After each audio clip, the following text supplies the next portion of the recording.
This is Jay. This is A. And this is Mocksicated, where we drop the booze and walk through the reality of life alcohol-free. So grab your favorite mock, get ready to laugh, and let's get Mocksicated.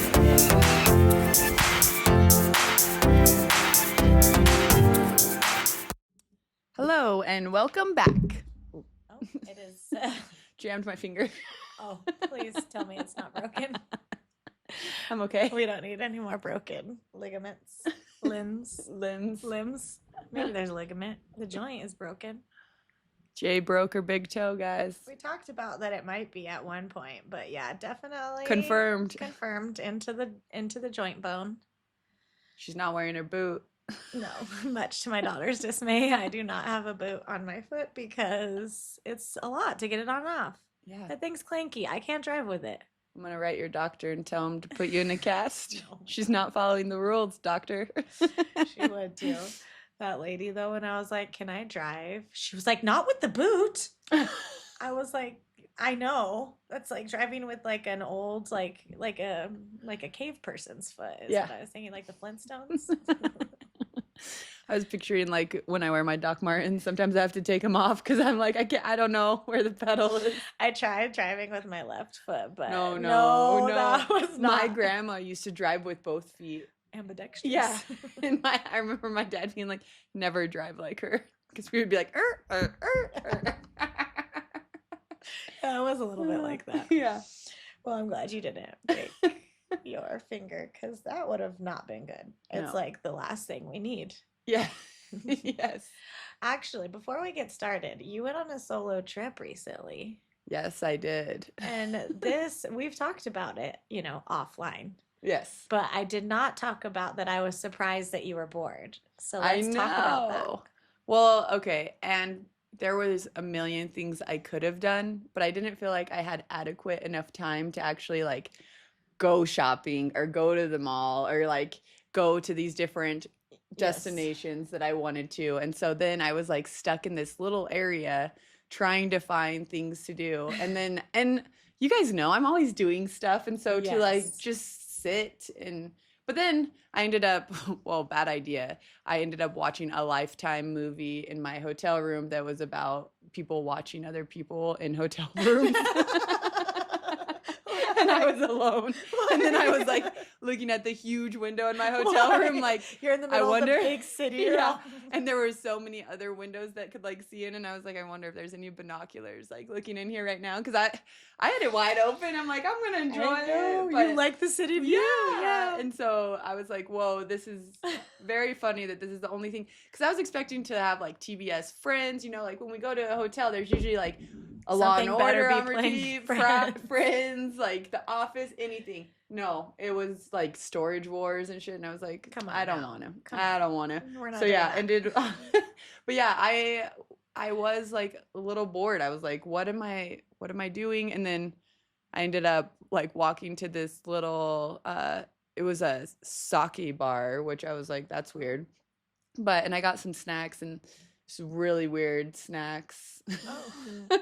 And then I was almost that person that like ordered food and then left, like thank you, paid for it and left. I had a couple bites, but then I was like, this is not my spot. But then right next to it was a gluten-free vegan bakery that I didn't even know, so I grabbed some treats there. Mm-hmm. And so it was interesting because I had a lot of plans of doing other things once I arrived, but I took the train by myself from the airport, and it took 45 minutes on the train. But the Uber, because all the street closures, was going to take over an hour. And so I was like, what do I do? And so I just took the train, and but I was expecting to get to the hotel like an hour earlier. I wasn't thinking of the travel time because I realized I've really never flown into Denver. I've always driven. Oh, and I realized that one time too, because like if we're going there for a trip, you drive, but if I've been in Denver, it's like because I have a layover there too. Yeah. I remember the time I had to get off and I was like, where am I going? I've never been. Yeah. No, I've been here a million times. Yeah, and I've been in the airport too a million times. But like leaving, so I was like so discombobulated, like where am I? And then I didn't realize the airport's like 30 minutes from everywhere. Yeah. And so that was interesting, and it was Illuminati has to keep it out. Yeah. I believe in all of those conspiracy theories about the Denver airport. Look at the art, people.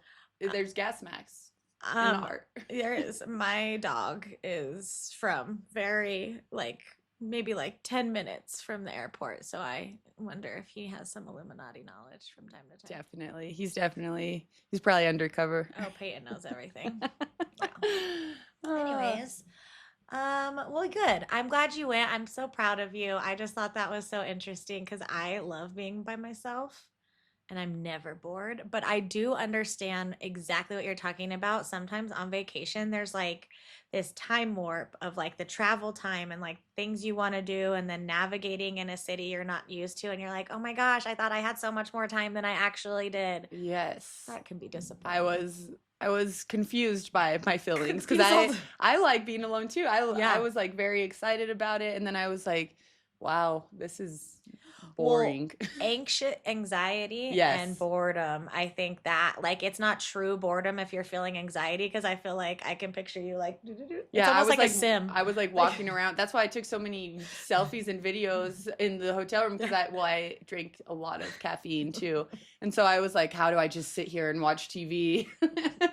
I was jumping off of rails. You're in the hotel one looking room. out the windows. I was trying to look in other people's windows, but they all had them closed. When I'm in Chicago, that's my favorite thing. Yeah. Especially at night. Watching. I'm like, what are you doing up there? Well, so the hotel that I was at is really cool. They had huge windows, but so when you close it, it's a projector. You can watch TV on it. And so at night, I was trying to guess what everyone was watching, because you could see backwards on the projection. So cool. And it was a really cool hotel, and it had a full kitchen. I had no idea what I was going to. It was the only one available because there was over 100,000 people on Saturday in Denver. A lot of people. Yeah. That were there that weekend. Yes. That is cool though. And if you lived across from that hotel, you wouldn't even need to buy television, because you could just watch it backwards. Yeah, watch it backwards. Well, I need a vacation because I'm burnt out. Yes. A solo vacation, and I am getting one over the summer.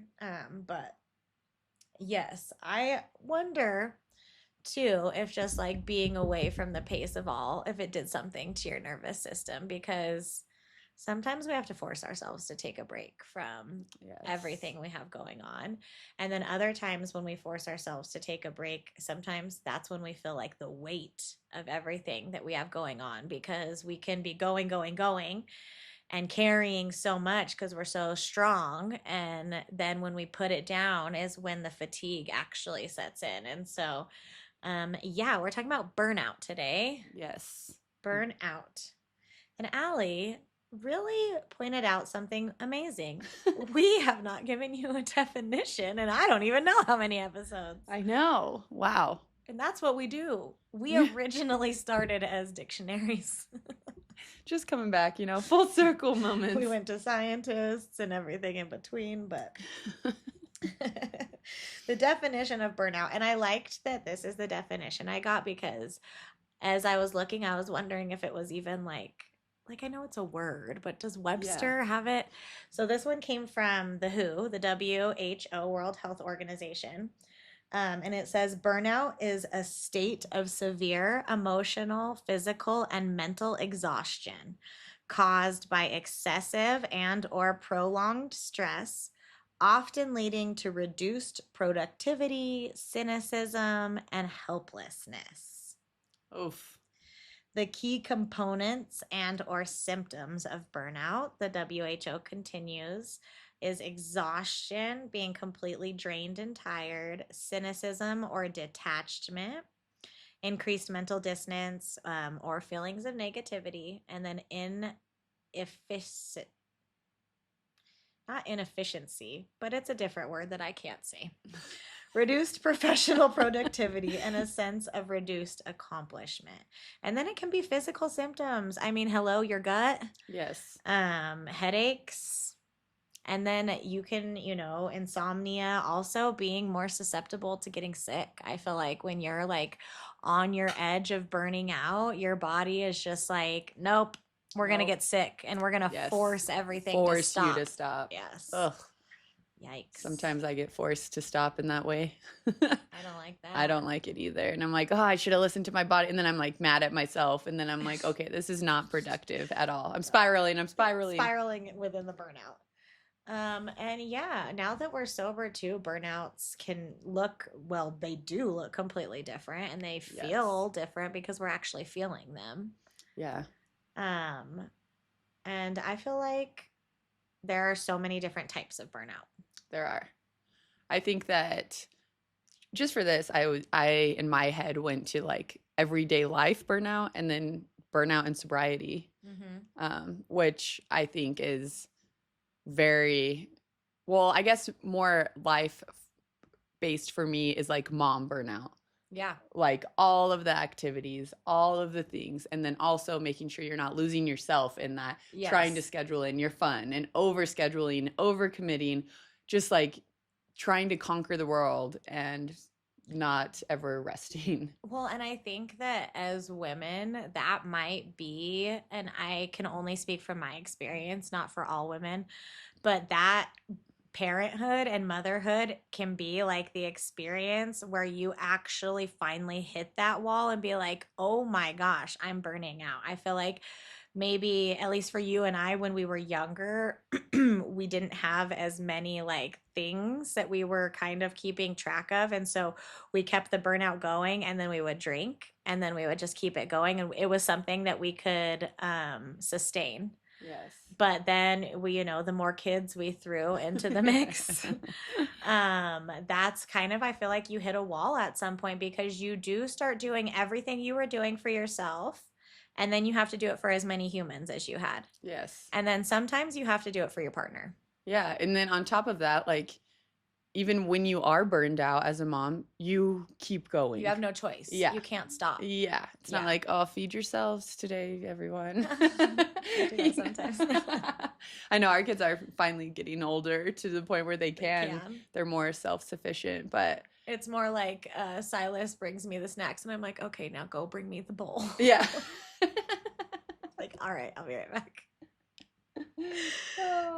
But it's so true because, and I think starting there with that, like the burnout of just being a woman in general, I think that in workspaces, in family units, in friendships, and in partnerships, women can tend to take on so much more than just like what they're taking on physically.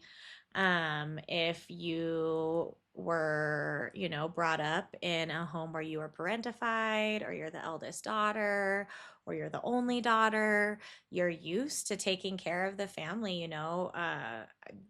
I was made aware of an example this weekend that's really going to stick with me when raising my kids, is about like sisters taking care of their brothers.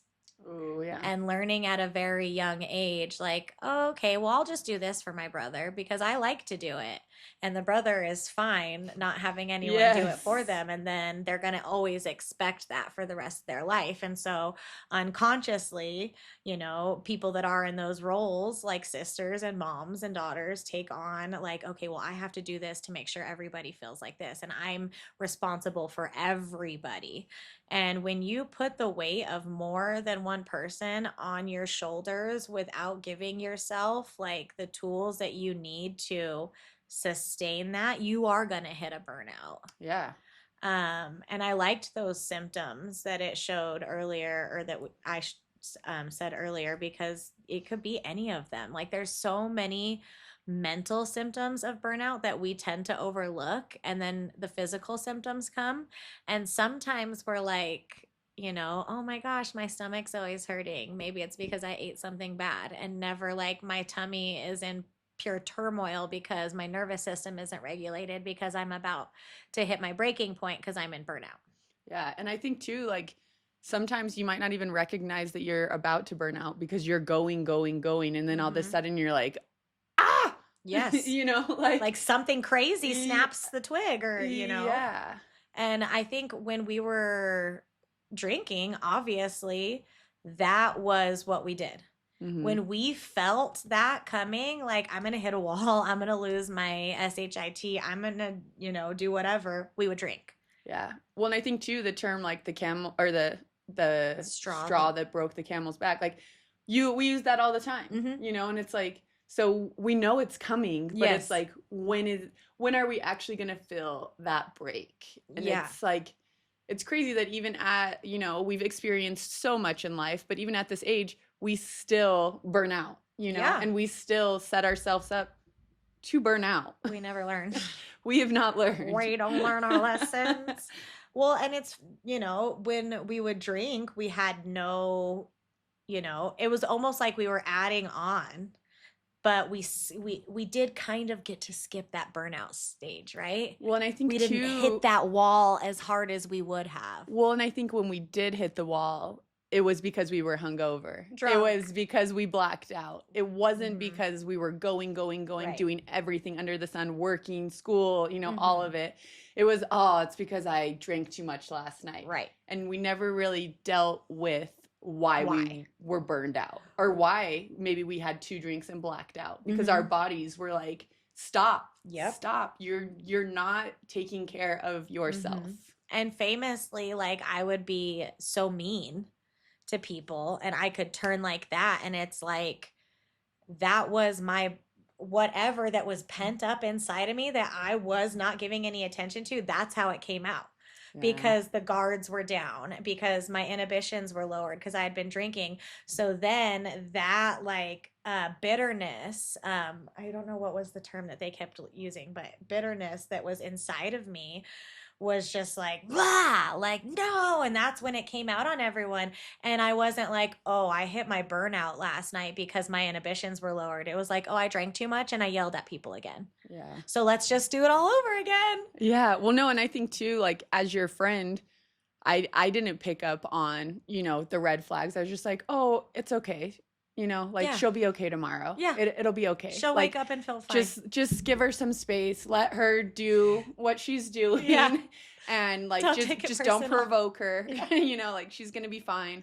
We'll watch movies all day tomorrow with our 9 dogs. Like, you know, like, everything will be okay. Yeah. Everything's going to be okay. Yeah. And again, it wasn't like in the morning you were like, are you okay? Yeah. Like, stuff happened last night. Yeah, I know. And it's like, it's kind of fucked up to think that we never checked on each other after, you know, hard nights. Yeah. It was more of like, hey, just come over. We'll just, like, together. It was like unspoken healing, but we never acknowledged the trauma of said it the thing. all. Yeah. Yeah. And I think, because of the shame too. Yeah.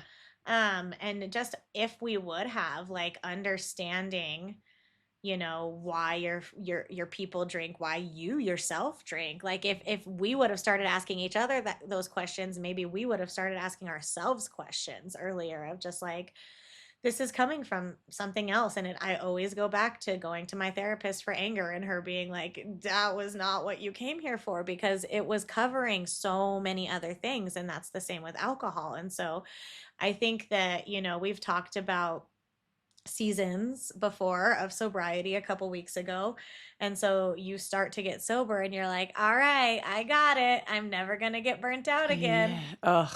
And I do hear a lot of women in early sobriety talk about the sobriety burnout, you know, because in early sobriety you're taking everything in, the quit lit, the podcasts, the Instagrams, the advice. You aren't trusting yourself because you feel so vulnerable. You're listening to everything everyone else is saying, and then at one point you're like, if I listen to another podcast or book, I'm gonna lose it. You know, because, and two, we preach this all the time, everyone's journey is different, and that is not a huge bold statement in early sobriety. It's like, no, this is how you survive. This is how you survive. This is how you survive. And it's not telling you, hey, if this doesn't work for you, maybe you should do this. You know, like, some people hate mocktails in sobriety. Yes. Like, they hate them. Yes. For me, I drank a mocktail mule every day at 4 o'clock for probably the first 2 years of my sobriety. Yeah.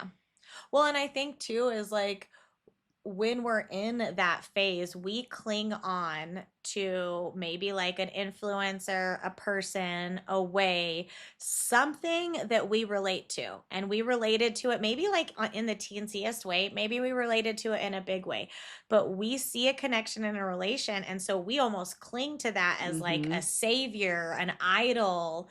Oh my gosh, like I got to do everything that this person did because look at them and look at their life they're living, and I want to be just like that.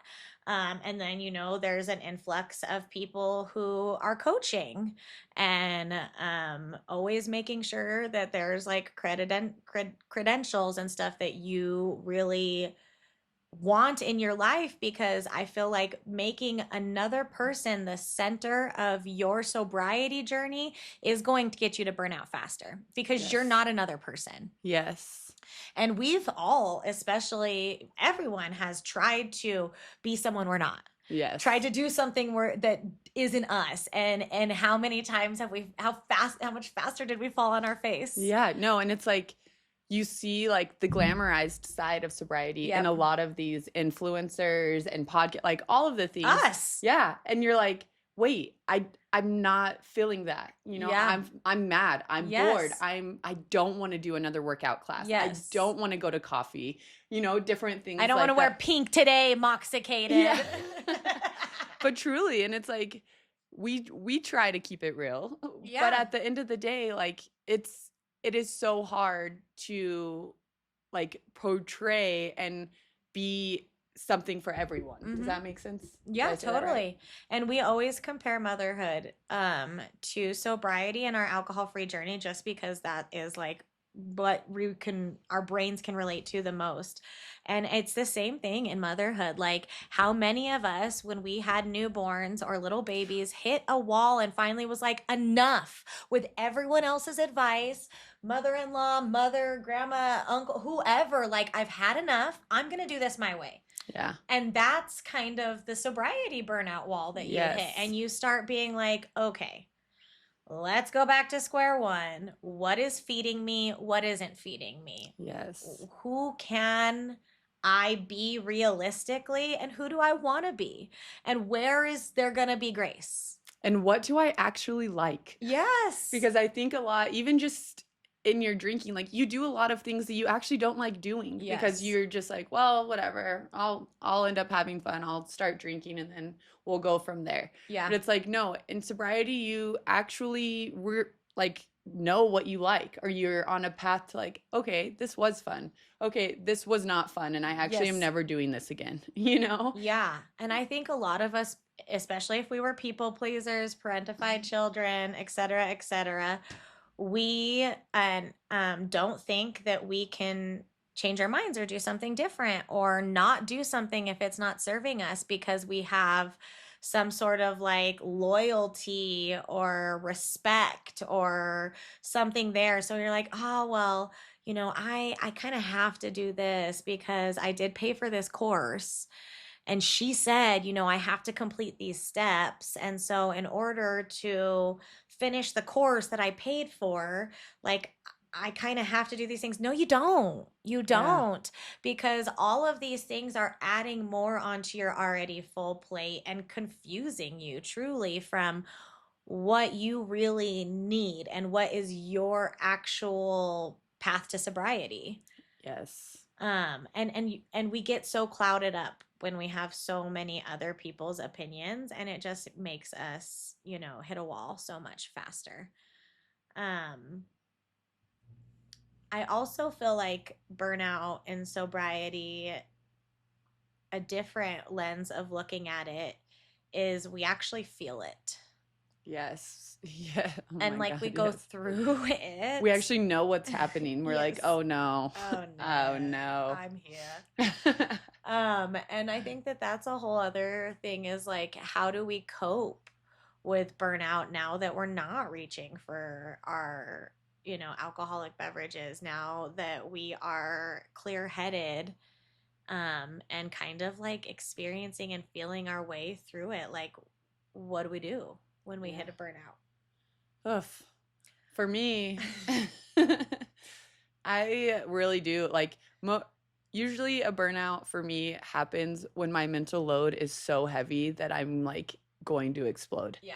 And so for me, when I can feel a burnout approaching, I like journal dump in the form of lists, really. Yes. But it's like get all of this out of my brain. Like I cannot like schedule another thing. I feel so overwhelmed. And so for me, it's just like unloading my brain.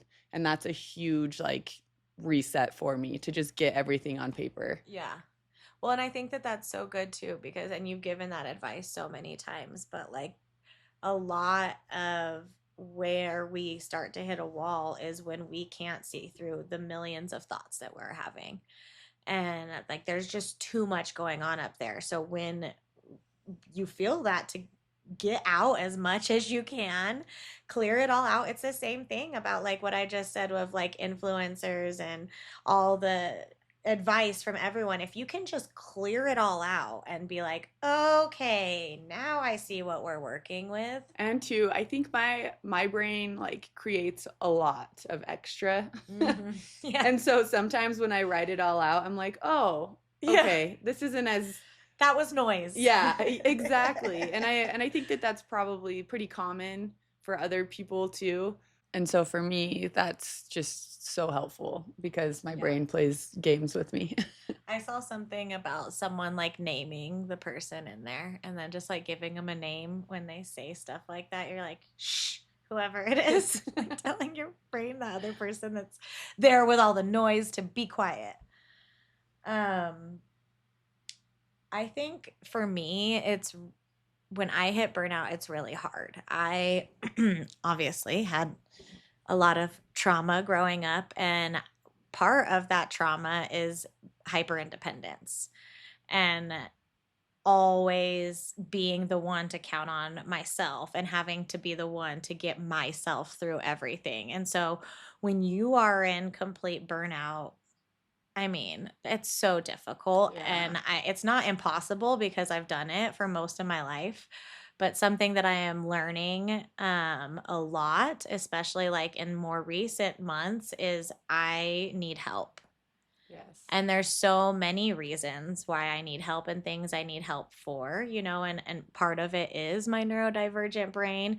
Part of it is like, as a mom, I am juggling so much for 3 kids that my husband can probably juggle, and that I've probably never even like said, you need to do this.